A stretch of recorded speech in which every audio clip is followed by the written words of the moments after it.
Kinsay tag-iya sa gaisano ng mga malls. If you are from Visayas and Mindanao, familiar ka tingali sa mga malls like Gaisano Mall, G Mall, Gaisano Grand, Gaisano Center, Gaisano Marketplace, o guban pa.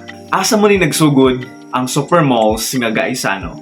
Let me share. Nagsugod din sila sa Cebu ni adtong 1970s. Kini nga retail chain kay gisugdan ni Doña Modesta Singson Gaisano, uban ang iyang bana nga si Don Jose Gaisano. Ni adtong 1970s, nag-open sila og gamay nga restaurant nga naay shop sa ground floor sa isa ka rented house sa Colon, Cebu. Later on, ginganlan to ang shop og White Gold Department Store. Mauna ang predecessor o kagikan sa Gaisano Malls karon.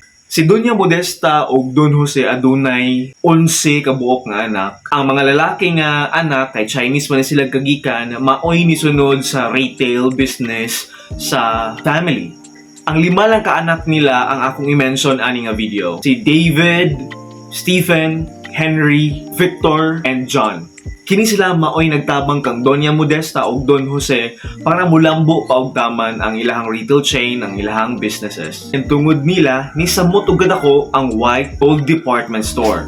Pero ni adtong 1981 namatay si Doña Modesta ug ang corporation nga nagpadagan sa White Gold Department Store gibahin-bahin sa mga anak. Kining mga malls nga nagbarog karon sa kasamtangan kanang ato makita karon, ginarun na siya sa second generation sa Gaisano family. In short, mga anak na or mga ig-agaw ang nagdumala niini. Ang Gaisano Country Mall nga naay 15 branches, gipanag-iyahan ni Henry Gaisano. Anak siya ni Stephen, siya sabang tag-iya sa Gaisano Capital Group.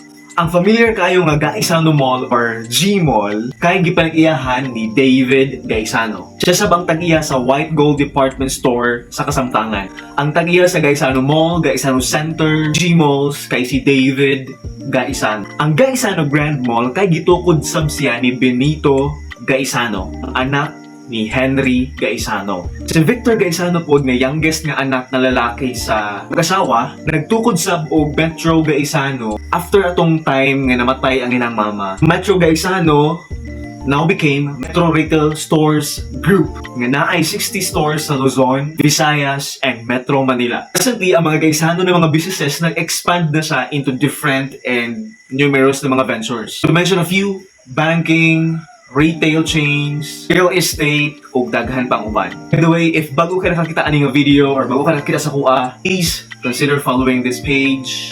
Balik ta sa Gaisano. Ikaw, unsa may pinaka-paborito nimo nga experience or unsa may pinaka dili nimo malimtan nga memory sulod sa mga Gaisano na mga malls? Write your comment.